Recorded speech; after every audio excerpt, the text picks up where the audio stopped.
Hi, I'm back. It's still Sunday, Labor Day weekend, and I had another bit to share with you. These are these very rare cucumbers from Argentina that are yellow. Nope, that's a lie.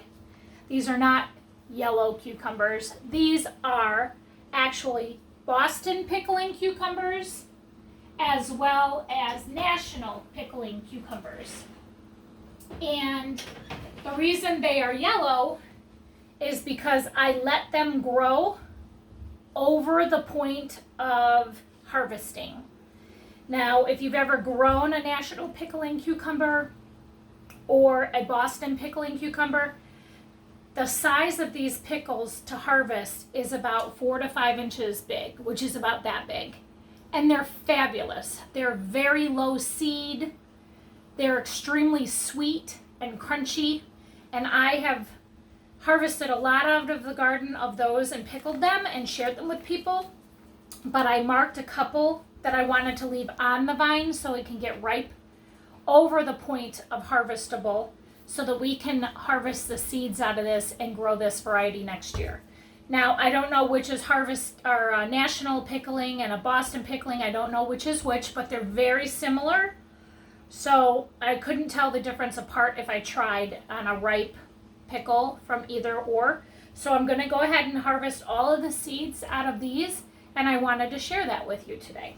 So what you do, you basically let them get to the point of yellow like this, and you leave them on the vine. You leave them on the vine to the point where you think that it's going to break off because the stem has already turned brown and crunchy. So that's what I did with these. So I'll start with this guy. And you just slice into it. And the reason you want to do that with these pickles, these cucumbers I mean, is because you want the seeds to be as mature as they possibly can before you try to pull them out of here so you can harvest them. So I will show you what those look like.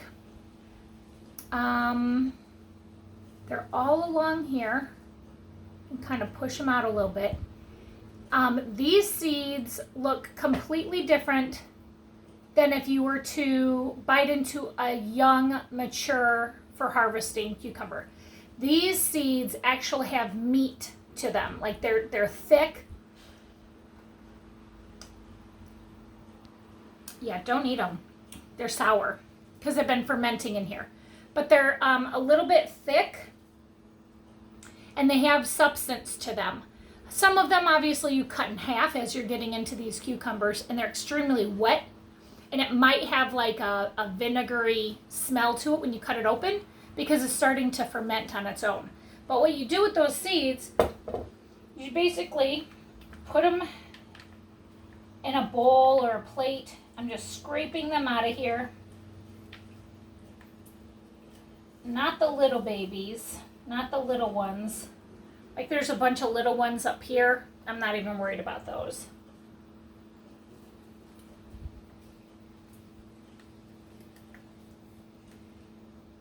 There's also a gel coating around the cucumber seed, kind of like what you would find when you're looking at a tomato seed.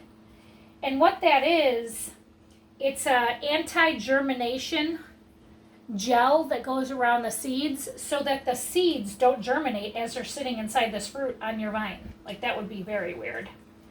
So that's why those are like that. So I'm just basically thumb scraping the seeds out of here. There's lots of water in this cucumber. And lots of good seeds in here. Like look at all those seeds. Just kind of shoving my thumb down in there.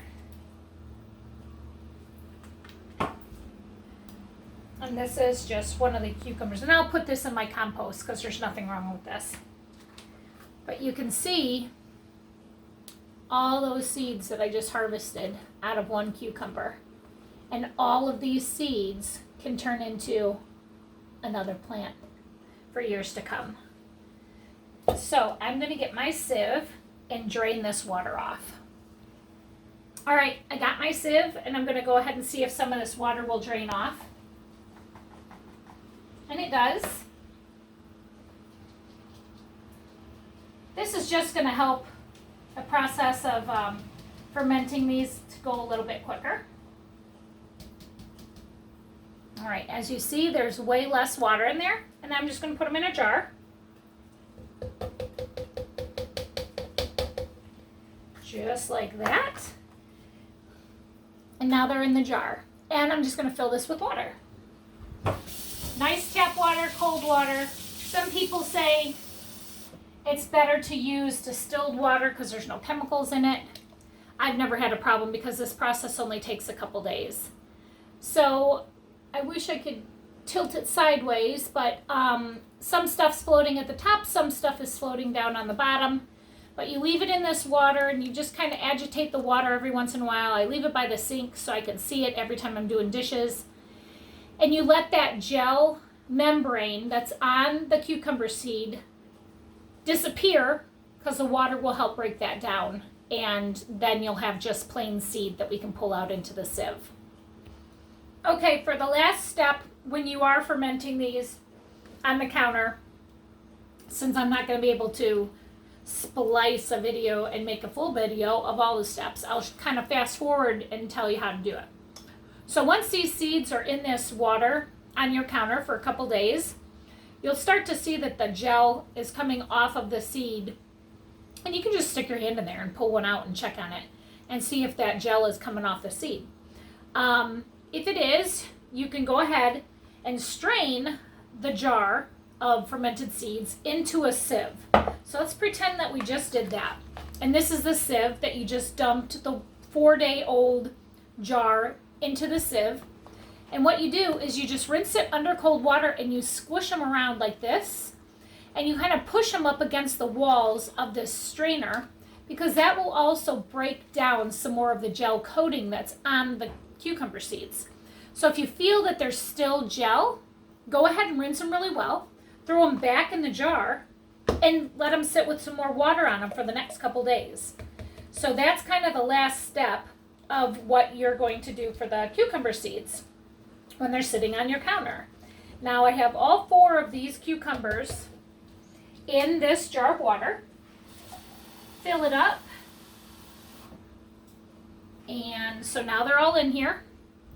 And they will float around in here with that gel membrane for a couple days. I'll squish it around a little bit like this every once in a while. And then what I'm going to do is that final step, which is put them in the sieve and let them get rinsed out in the sieve. And then the final step is getting coffee filters. Some people use paper towels. Some people use coffee filters. I've used both and I'm fine with both. I just tend to find that when I dry seeds on a filter, that they don't stick like they would to paper towels. But I've also seen on YouTube where people have seeds that are stuck to paper towels and they don't care, because what they'll do is they'll just cut the paper towel, put the paper towel in the potting soil to seed start, and cover it with soil and water it, and the seeds grow right through the paper towel. And it's like they build their own seed strip on paper towels, which is pretty clever. I might try that with a couple things this year.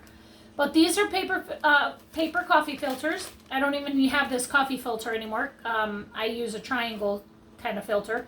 But I just lay them on here on a paper plate. I mark the paper plate with what it is.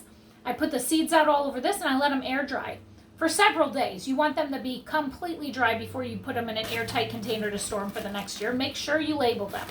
So that's how you seed fermented or overgrown cucumbers to save your seeds for the next season. Again, these were Boston pickling and National pickling cucumbers. I didn't know which was which. All the seeds got to go in the same bucket, and now they are in this jar, and they are going to give us some seeds that we can use next year and for years to come. So I hope you enjoyed my video. Thanks very much for watching. I so much appreciate your watching and support. Please share my video with anybody that might be wanting to start seeds or how to save seeds. But again, you have to leave it on the vine for a very, very, very long time so it over-ripens before you pull it off the vine, and then those are your mature seeds. I'll see you in the next video. Take care and God bless.